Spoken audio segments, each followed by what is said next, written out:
right. And we are on. We are live. All right, so this is the first of our talks about Demons Within, delving deep into the backstory of just everything that this show is about, from the story to the universe to the characters, and really just everything about what the show has to offer before we launch the campaign on Kickstarter on October 3rd. So, Matt, how you doing today? Oh, I'm peachy. How are You're you? you're peachy in the peach state. That is actually weird that I said that, but yes, I am peachy in the peach state.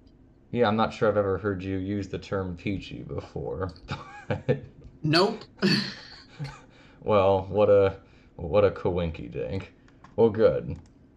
Yeah, so we'll just jump right into it and we can just start talking about really where, because we've been talking all this time to all these people about Demons Within and just everything that we have going on about it. But let's figure we start giving some context about it so we can jump in first off with just talking about when the show is set and where the show is set. No comment. No comment. No comment. I'm just messing. I wanted and that's it.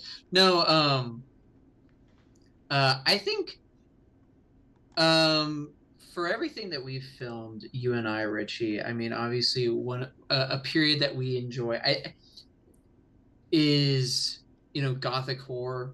Both you and I love that era of literature, Sure. and I don't know, it's a fun world to step into because I don't know, as I think you would agree with this, it's not as fun as a filmmaker to just step into 2023, whatever year you're filming. It's fun to create this new world or this vibrant universe, wherever you're filming, and kind of feel like you're teleported or time, jump into a different time in a different place. And I feel like that's probably very true for especially bigger films. Like I'm pretty sure at one point people were working on something like Batman Returns. Them walking on, was like, I'm in Gotham City, except for it's all cardboard or Right. whatever. But it but obviously being the other thing is that's when gothic horror writing was its most prominent, was late 1700s to about early 1900s. Yeah. I mean, I was just thinking today how I think it was the Hound of the Baskervilles that was really like the the fitting capstone to that era because that dropped in 1902 Yep. and that was really taken, like you said, over 100 years worth of Gothic literature and putting a fresh spin on it. And I thought, Mm-hmm. hey, that's kind of what we're doing with this show. And you know um it's also just an interesting time period in the world. Obviously we've not set this in America. It's just kind of in the world, It you know it's right. It's like it's an alternate universe of 1890s, but it's also an alternate universe of America. yeah, Where like we're not delving into history at that point, right, outside of gothic horror. You and I, as well as Ian, wanted just to make this show fun, but also have serious elements.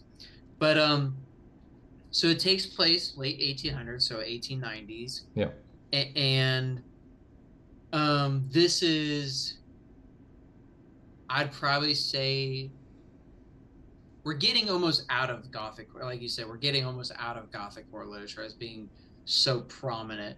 The industrial revolution is around the corner, yeah, so new things, new literature. So um but our author that we created, Jacob Arthur Kessler, he wrote these books 20, 30, 40 years ago when it was a lot more prominent. So now people looking back on it, it's almost, this like forbidden text, not only because of what happened to him, but just how people viewed that, because that stuff is pretty dark even to today's standards. You look at something like Frankenstein and behind the scenes of that. Right. It's not like Mary Shelley was this very happy-go-lucky person. Well, I hear Edgar Allan Poe was a real chuckle fest. Oh, he was a swell guy. Yeah. But I think in terms of the state of Gothic horror in this show, so in the late 1890s, it's not viewed very favorably by the No, people of the town and all the surrounding towns. no, and you think of it with this how people view the rebel type of art forms. you know so obviously when we were growing up as kids, what was a huge thing in music in the 90s, early 2000s? New metal, you know was kind of this rebellious thing. And you had, I mean, how many people talked about how crazy it was going to see like a Slipknot concert, Sure. and what people were wearing, the fact that everyone wore these crazy costumes. So obviously that's not happening as much in this time period, but just how dark and depressed people were, and what they're reading, it wasn't really escapism. It was more like Just reinforcing. exactly, yeah. And so in our world, Kessler's like any author who you think would be banned nowadays. Yeah. No one talks about him. Only small pockets of society even know who he really is. It's not like people are waving out, copies of Kessler, just, of his books are just being read everywhere. This guy, very small amounts of people, because what he talked about is obviously what led to his demise. And so at this point in time, not many people really know about who this author is. Nonetheless, these towns are in shambles, and I suppose a lot of the people are. I mean, obviously, they don't really know the full story of why all this had happened in the first place. So, could we go into just what kind of a town is Delwood specifically? Like, since it is the main focused town of the show, and what has happened to it and all the towns in this region over the last 2 decades as a result of Kessler's literature. So for anyone that's ever stepped into like a Midwest town and went, huh, this feels like the 50s. It feels like it's trapped in a certain time, but it's really peaceful. It's really happy. It's really easy, and the architect's beautiful. Think of that. That was Delwood.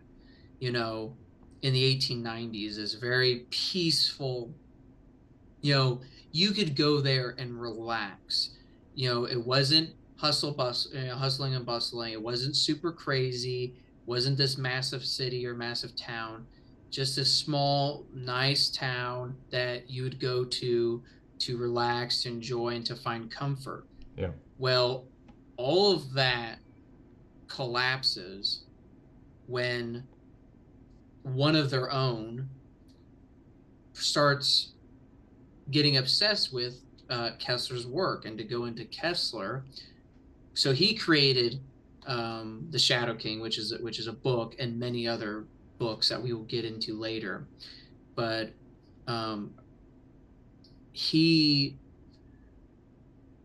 believed what he was writing were books of horror and books that no one should read because how dark it was. Because not only did it reflect his own life, but he felt like it was a curse, to the point where he thought the only way to end not only his own darkness, but others would be if he ended himself. And so people looked at these as these books must be a curse, because not only are they, Gothic horror being evil, but it killed someone. It killed the author. Right. So no one wanted to touch this. Well, this guy, Peter Klaus, got obsessed with that. He's a professor and it was obsessed with wanting to know more. Well, read one book, then read more, then read more, to the point where he started preaching about it and started speaking about it. Well, no one not only wanted to hear it, but wanted anyone to speak and try to get other people into um, his following. And that's how any demise of a town, any demise of a city, any demise of a country starts. It starts with one, and slowly it crumbles. And that's what happened. It took one of them, and the infection of this curse followed the Right. town to the point where now we see this town in complete shambles, and most of them are either captured, turned into creatures of terror, or killed. So that, Uh, oh, go on. I was just going to say, so then that really leads into the history of these cults, because the cult attacks had been happening in and around Delwood for about 20 plus years prior to the show's start. Yeah, unfortunately, these aren't super fast killings, or this ain't Poland being swept away in 6 days. Yeah. This is for the process of turning in a demon is a very slow, agonizing turn, unless you do it a much faster way. And so, with this, the town of Delwood and many others around have been slowly been almost feeding systems for these people to breed either more demons, or to amass an army slowly. Um, and that's what the Shadow King's doing, and that's what many others that we'll see later on are doing. So Um, it's Go on. so really Kessler's work is branching off into these different factions where it's not just the Shadow King leading his own cult. You have these other cults that have sprouted or will sprout as a result of it. Yes, exactly. Because I think it's like anything. At first, anything that has any popularity or any excitement to it. So you think of some of your favorite music, or You know, some of your favorite TV shows or movies, and you feel like no one's watching it, and then all of a sudden everyone's watching it. It's like, how did that happen? Well, it starts with some, and then all of a sudden it just keeps spreading to everyone being obsessed with this. Obviously, this is force obsession for a lot of people, or they're just dead. right? um and you know the the people who are fighting this off, they don't know how it started. The town of Delwood doesn't know, oh yeah, it's this author, this and this. They just know that some creature came in and started pulling people from their town at night and into this forest beside them, and they never saw them again. And at night, these people come in and take more. And people have an idea of what's happening, but they don't really know the source of what's happening, and no one really is daring to go through that forest and see what's on the other Yep. side. But on top of it, they've, like, most of them, if any, have ever seen the Shadow King himself. Right. Right. I mean, So in our first episode, not only do we see our heroes, um, you know, putting a stop to a lot of the cultists, but we also see, the Shadow King himself, like, and they're probably the first people to lay eyes on him. That's a good At least that didn't turn into right, something. right. And I mean that's a good point. Is that this guy? So when we open, he's more flesh and blood, but then he disappears for just completely from the public eye once he's gone through his transformation. Yeah, and you can think of it like, you might think, well, people would remember who this guy is. Yeah, They would only remember if he walked around and said who his name or what his real name was. I mean, think of this, 20 years. I mean, think of how many historical things have happened that you go, oh, people remember this forever. And unless you are a history buff or are really good with that, or it's always reminds you, not many people remember that. So think of a small town where things are happening every day. It's not like the news is everywhere. It's not like the internet exists. It's not like even newspapers are flying off being like, where did this person go? It was probably a 1 day thing. And then 10, 15, 20 years later, you know, more stuff starts happening. yeah, And, I don't know if people would connect that right no, away. that's a very good point. I think too, what leads into, well, just the lack of availability of information really bleeds into or causes a lot of people, well, at least the authorities, to believe, at least some of them, that Jean Lance is a wanted serial murderer. And, well, maybe not so much believe, but they're trying to make other people believe that. And you have some people that are divided in that. And case in point is Agent Carr.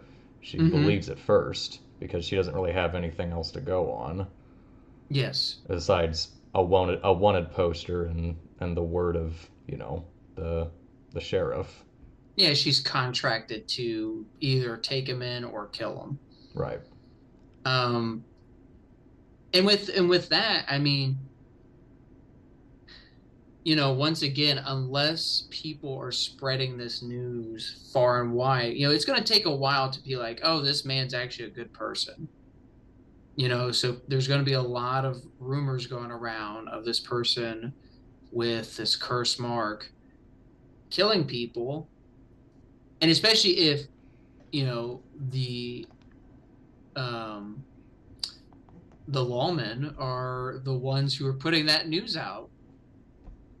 And so when Carr and when Carr and Jean interact and meet for the first time, I think she has doubts. Yeah. But then on top of that, there's this hidden thing of, because so Jean Lance is our one of our main characters, and he has a mark from an interaction with a demon, and that mark pretty much it gives him the power to use it against other demons, but the added problem of it could always turn against him. Right. It's and it's this curse, but also this great power. and so she still believes he's not good because he could always make that switch. Exactly. And so she's always keeping her eyes on him, and vice versa, because you're both fighting for the same things right now. But It's a very very uneasy alliance, yeah. which and we'll definitely get into in later episodes or later live streams. and going back to the history, you know once again, this ain't just the only town that it's Right. happening to. It's happening to others, but people are looking at it as it's kind of like if a zombie apocalypse would happen, or something, it's like, okay, people are starting to go crazy, they're going delirious, something is happening to them that's making them act the way they are. It's not like people are like, oh, it must be this book. I think there's a handful of people who believe that, but I mean, not even our heroes know that that's a thing until later on. Yeah. So then really the other big thing is going in. So there's, like we've been talking about, a few different characters that we're focusing on. So you have Jean, you have Carr, and you have the Shadow King. So Hmm. the big thing is what's most at stake when people start watching that first episode, like going into it just the moment before, what's most at stake for really everybody involved. I uh, think I think there, a big theme throughout each episode is being able to keep your own humanity and be able to not let your inner demons take you over. And so I think it's your own self. I know that sounds weird, but Jean has his own reasons to do this. Carr has his own or her own reasons to do this. Samuel, the old man, has his own reasons to this. The town of Delwood has their own reason. It's not necessarily it's not like, it is the town of Delwood out at stake, but it's much more than that. You know, it's being able to overcome your inner darkness. And so each episode's going to focus on that. Carr's inner darkness, Samuel's inner darkness, right. and Jean's inner darkness, and seeing what led to, we see a little bit of at the very beginning what leads to Shadow King becoming who he is. Right, because he didn't really start off as a bad guy per se. I mean, he started off as a professor. Yes. I mean, he got obsessed, Yeah, and his obsession took him places. right. But I think that's really it, because it's not, oh, it's the end of the world. Well, yeah. Yeah. I feel like the world has been saved so many different times over the last 10 years. I think the world will be fine. I, and the town of Delwood, I mean, when you watch a samurai film, yeah, like the samurai, I just watched yesterday, Zatoichi and the Doomed Man. Even though he's kind of saving the town, he's really saving one person. It just so happens the rest of the town is saved. Yeah, And that's Jean. Jean is saving the town, but he's really saving one person, himself. right, Because if he didn't do this, he might, not only is he letting everyone suffer, but he's letting himself suffer. right, And you could go, well, is that a selfish person? It's like, well, I think people do good to help themselves. How many times when you do a good deed do you feel better? Like, oh, I feel pretty good about that. Like, it right. makes you feel, because then you see someone else doing something, and then someone else and someone else. You know, and especially because our character was living a normal life. It was pretty much,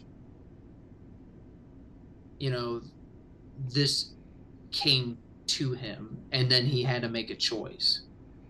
It wasn't like, this town's in trouble, I'm going to save the day. He's going out there trying to figure out what the hell is going on, and it just so happens he lands in the town of Delwood.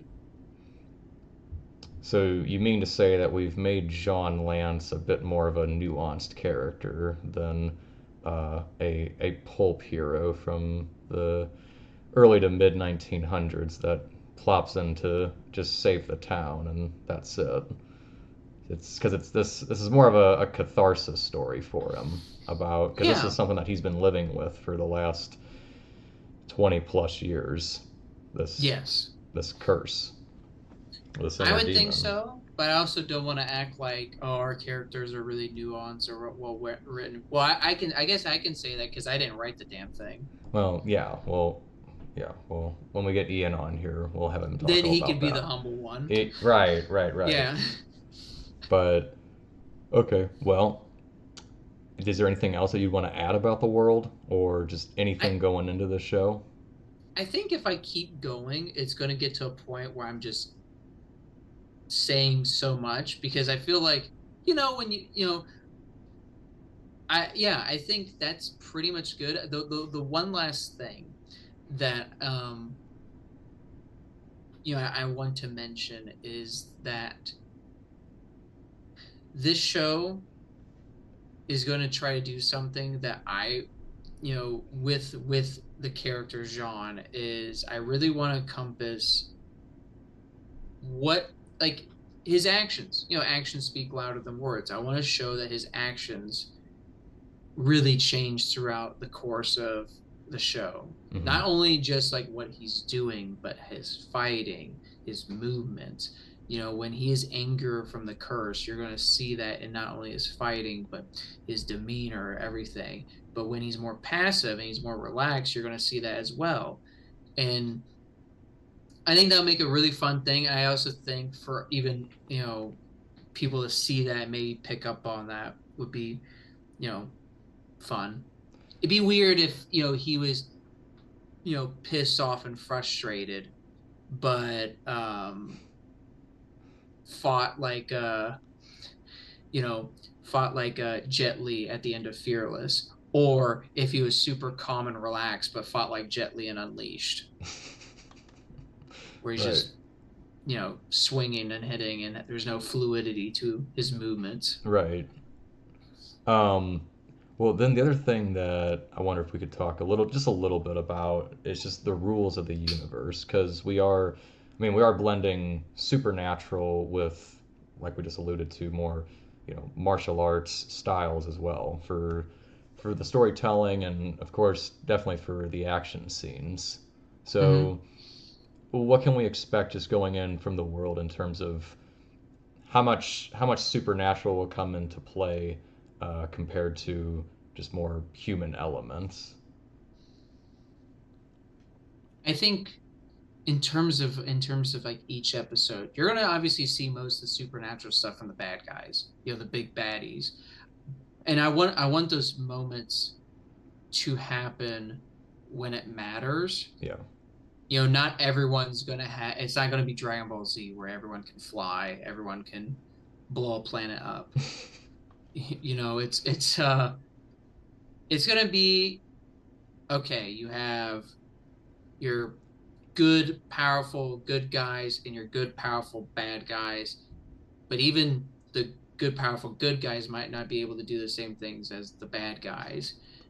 And so it's going to be, I wouldn't say infrequent, but it's definitely not going to be, each episode some mystical supernatural thing is happening. for sure.